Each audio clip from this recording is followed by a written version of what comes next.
Howdy, howdy, howdy. This is a Canadian guy, right? You got it. Howdy, howdy. How's it going? Yeah, hold on. Let me get this video rocking. I've spoke to you before a long time ago. I know this voice. You got a good memory, I think. Yeah, I do. See? Yeah, it's true. Where are you calling from, Jason? Nova Scotia. Oh, okay. You're deep in the heart of it. Yeah. And I think I see a bear out your window there right now. Oh, yeah? No. No, you're right. No. Yeah. How you doing, buddy? Not bad. How are you doing, the Tommy Clufetos? I'm doing great. It's good to see you, man. And I see in the recent interviews you had Marshall amps in back of you tonight. I can't play a lick of guitar, but I got about 10 Marshall amps. Because nobody has stuff anymore. And they're like old ones? I got old ones, and yeah. My God. I'm crazy.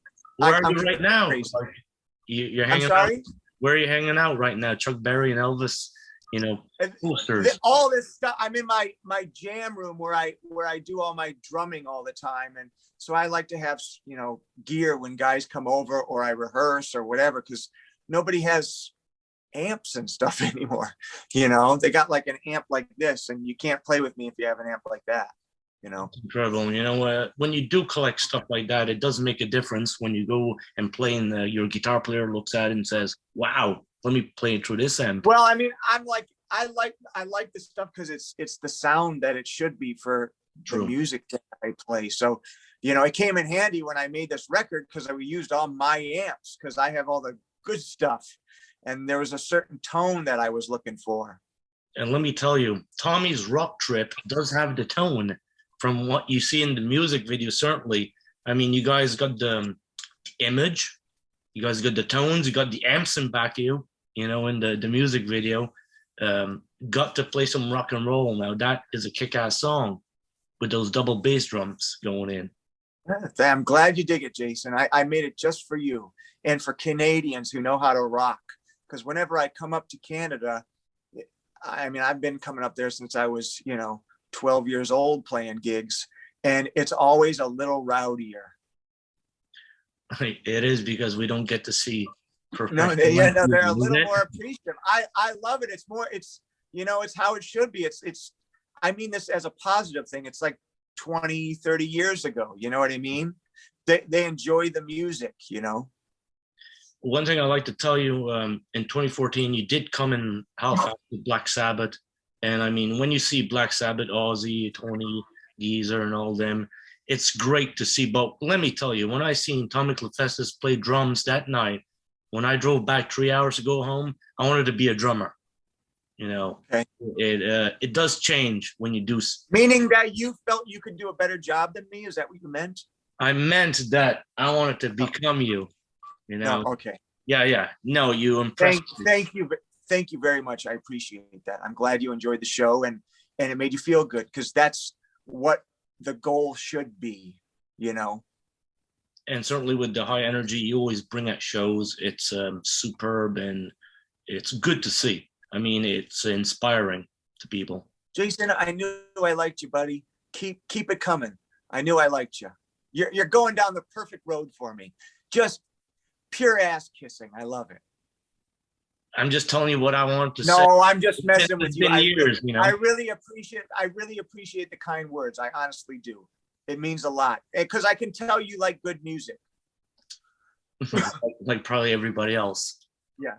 Well, no, not everybody. Not everybody likes good music. They like music because people tell them it's good. There's two different things. You know what I mean?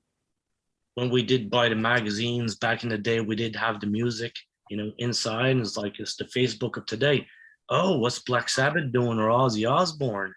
Well, it was a little more exciting. Like, you're looking at the amps behind me in some of the videos. Like, you're going, well, what's he doing with these? What is that amp? Why does he have that? Did they, your mind would wander and you'd kind of go into rock and roll dreamland a little more.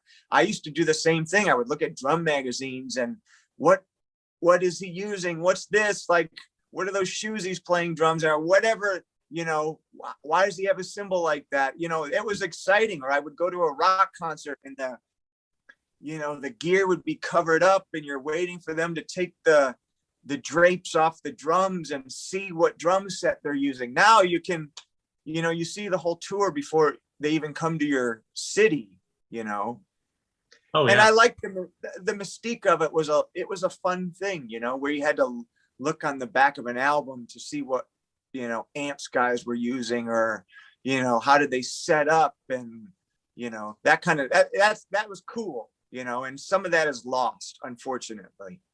I think a lot of that is lost now because Yeah. kids today will never get that feeling of buying a magazine and seeing and discovering people from there. They're Right. being pushed Yeah. artists that they should listen to, and it's just not the same.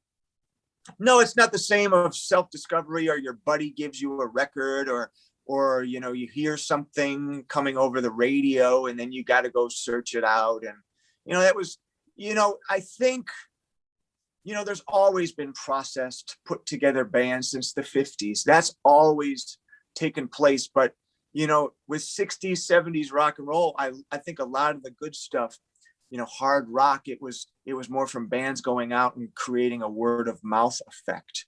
Right. First maybe they were regional bands, and then they became, coastal bands, and then, maybe somebody flipped the record over onto the other side and played a different song, and then they got a hit record, and there was a little more effort involved. Tommy, let's say for Tommy's RockTrip, why that name and not something else? Because you could have picked. Because I have a horrible name for an album, Tommy Clufetos. It just doesn't roll off the tongue.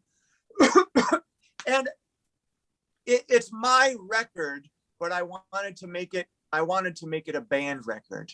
It's just under my thing. So it's RockTrip is just, it's my bag. It's what I dig. It's my trip. It's my rock trip, if you will. It's not like we're taking a trip. It's like, and it's not an LSD trip. It's, it's Tommy's thing. It's what I'm into, and it's my molding of rock and roll, and the guys coming along with me, and this is what we got. Kind of like your Rolling Stone Circus, like back in the day when Rolling Stone Circus made, you're going with that type of feeling in it, would you say? I wish it was maybe like that. It's, it was, I'm from Detroit, and I wanted the music to have the drive that I love in music, in Detroit music. I wanted to have the pocket, and I wanted it to groove. I think I played some of the best drums on the album, just straight ahead rock drums. And I think stuff is grooving on it. So I wanted it. Detroit music has like this outrageous energy, but also this incredible tightness and a looseness at the same time. So, like the Stones, you listen to the Stones, it's loose, but it's tight, right, and it's perfect, but it's not too perfect, because perfect has no place in rock and roll. There's a telepathy of playing together that you can hear when music is, when it's guys connecting over just playing music. So I was seeking that. That was the goal. What you said there, music being perfect versus not perfect as rock and roll, which is the pure rock and roll. Do you think there's people today that don't even realize that, that it should be a little bit more loose? Yeah. I mean, I don't think most people are even going to get my album, because it's not what they're used to hearing. I notice, like, my buddies get it, but I think a lot of younger hard rock fans, or they're not even hard rock, it's heavy metal now. I don't think this album is heavy metal whatsoever. And I think people, for the groups that I've played with, even though I don't consider the bands, of course, Black Sabbath is heavy metal, but to me, they're just a hard rock band. They created the stuff. It's hard rock, man. They rock and roll up there. Heavy metal is like, there's not much groove, and it's so white. Right. That's how so I don't really like that term, heavy metal. And this is definitely not heavy metal. So I think if you like good regular rock and roll, I think you will dig it. I hope so. And it was just, I had this block of time with this worldwide shutdown that we've been in, and I never really thought of making a record or considered it, but I was presented the opportunity. Do you want to make a record? And I go, you know what? I've never done it. I've never written a song ever. I've never put my own band together. I've never done anything. I've never gone there. So why not? I took it as a challenge to myself, and I kind of embraced it. And once I flipped that switch, I went full bore towards it. And I like what came out. I was proud of it. I don't think it's going to top the charts, but I wasn't after that. It's not, it's not Sgt. Pepper's, but it's a cool little rock record. And that's all I wanted to do. And I like it. And if other people like it, then that's just even cooler. And let's say you're singing also on it, this would be like a major debut for your voice. Oh, it's real major. It's maybe a major downfall. No, I never planned on singing at all. Eric Dover is a great singer who sang on 90% of the album, who we played together in Alice Cooper's band together. And I always liked his voice. Mm-hmm. But when I sent Eric the tunes to like listen to and I give him the melodies I wanted him to sing along with the lyrics, I gave him a scratch vocal, which is kind of a guide vocal for him to grasp what I wanted. And all the tunes had me singing a scratch vocal. And the tunes that you hear me singing lead vocal on, those were just scratch vocals that I ended up leaving because I liked how they sounded. I go, hey, it sounds pretty good. There's kind of a, I didn't care when I was doing the scratch vocals. I was just sitting on the couch with a cheap mic, not giving a shit, pardon my French, but I just left it because it kind of had the vibe. It had the lazy rock and roll vibe that I was going for. And then also the songs that I sang, the last song, well, one song is about my wife. It's called Make Me Smile. So I go, I have to sing that one. I don't want her falling in love with Eric Dover if he sings it to her. And then there's one about my daughter. It's the last song on the record called Power of Three, which is about my little tribe, my power of three, me, my wife, and my daughter, June Grace Clufetos. And I had to sing that song. And that, to watch my daughter dance to that song and ask me to put it on. And I mean, it's why I made some of my own music, just to give her that gift. The Power of Three, let's say, is very Chuck Berry. It's total Chuck Berry all the way. And if you can't notice, he's one of my all-time, to me, he's the greatest rock and roller ever. He certainly is. And, AC/DC took him, to make stuff out of it. Everybody took from the Rolling Stones, the Beach Boys, everybody. Without him, there wouldn't be rock and roll. The great ones took from him and then turned it into their own thing. Like when you're talking about AC/DC, great rock has that guy in it. Right. And you hear those influences, but they're not ripoffs, because we want our music to be connected to great music, but you don't want a ripoff of it. All great bands, you can go, if they were to tell you what they were listening to when they grew up, you'd probably go, I can hear that. But you wouldn't hear it unless they told you, if that makes sense. So I wanted the essence of what I grew up listening to on my album. Let's say for the album title, where did he come up with that name? Beat Up by Rock and Roll. It was just an idea I had in my head. And it's not really, it's maybe sounds like a negative thing, but it's kind of my take on life in a way. Life may beat you down, but you keep on rocking through it. And people will tell you can't, if you listen to the lyrics, it's kind of self-explanatory. Just plugging through no matter what to get to your goal is kind of what that tune is about. People told me I couldn't play this way. You play too loud, you're too this. And I always go, it doesn't feel right. I always trusted my gut and I moved forward. And you're in life, you're gonna come to crossroads and you're gonna come to passes, and somehow you got to get the strength and the courage to move on and get through the hard times. So it's just kind of my take on that. It's almost like it's just a working man song, as a lot of the tunes on the album. Trust me, I ain't no working man. I've been so fortunate enough to, music is work, but it's a lot better than digging ditches. You know what I mean? Yeah. So I'm very fortunate. That being said, it's an emotional roller coaster, and you have to have thick skin to get through it, Tommy, let's say for miking the drums and, recording it, Do you mic your own drums when you would you? No, I don't. No, we recorded this album in a barn studio. Okay. We recorded it as old school as you could get. And a good buddy of mine who I grew up with, he was the engineer. John Schreffler is his name. We went to school together and we live in the same vicinity. And I liked his attitude and he kind of understood what I wanted to get. And we were on the same wavelength. So I left that all to him, to get all the, I was very picky about the tones, and I know how to get good guitar tones and bass tones and drum tones. But he got that too. We were on the same page. So it was very easy.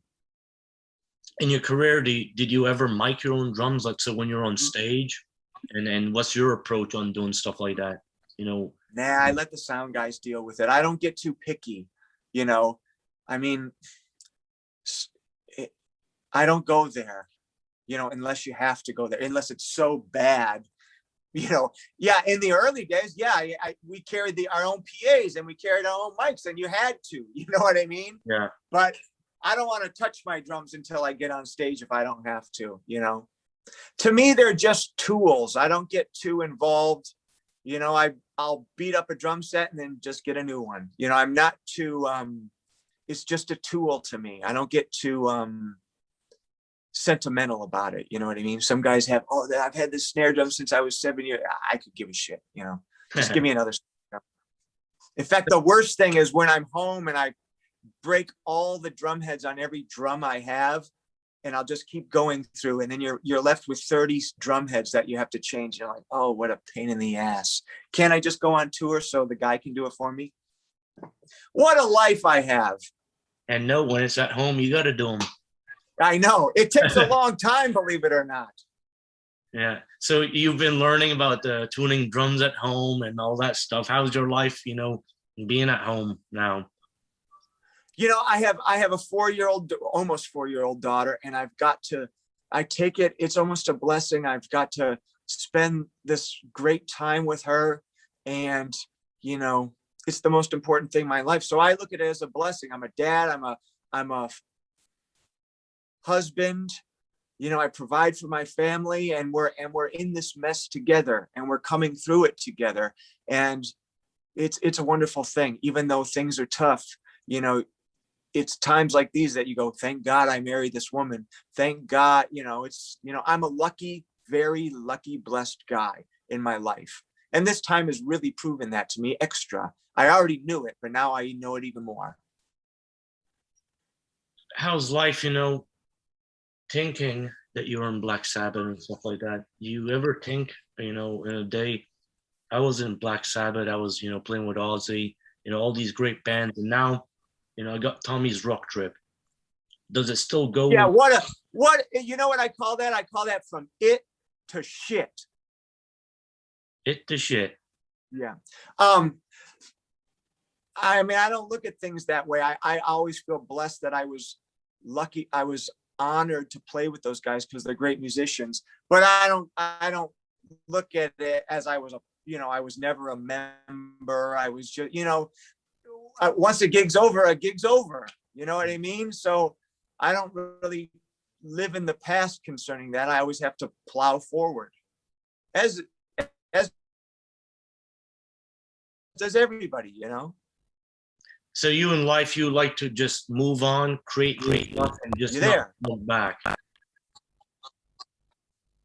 I mean, I can't look back. I mean, I can appreciate it. That's not saying I don't appreciate it, but I'm also not going to dwell on, I played with Black Sabbath one time, and because then you're living in the past, I got many more years to move forward to continue my career and pay my bills, And that's important. It's definitely important. Absolutely. And it doesn't mean that I don't love what I do, but it is my job, and it's my craft, and it's an ongoing thing to me. So that was that gig, and that ended. And now it's, what do you do next? It's always that, every tour ends, every band ends eventually. Yeah, that's true. And it's a hard subject to look at because there's a lot of people that do like to look at, the big bands, and I was with them, and I'm a fan of him because he was with them, and stuff like that. I mean, to me, it's just it's work, and to me that works for me because I'm always working to, and I'm working to be better, and I'm working to get better. Hopefully I'm a better drummer than then, and that's always been the process. I'm always chipping away at the stone, and my drums are right there. And after I get done with these interviews, I will go right there and play and see what else comes out of me going right there and playing, because everything has come out of me sitting at the drums trying to be the best that I can be. How do you keep your energy level so high, positive when you're playing drums, throughout the years? It's belief in yourself. You have to believe in yourself,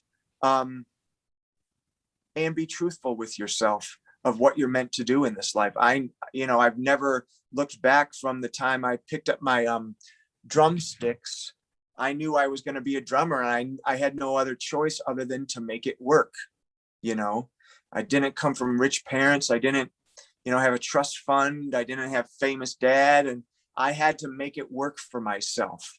And that was the path I chose, and I went that way. And so far, knock on wall, it's worked out. But you have to have faith in yourself.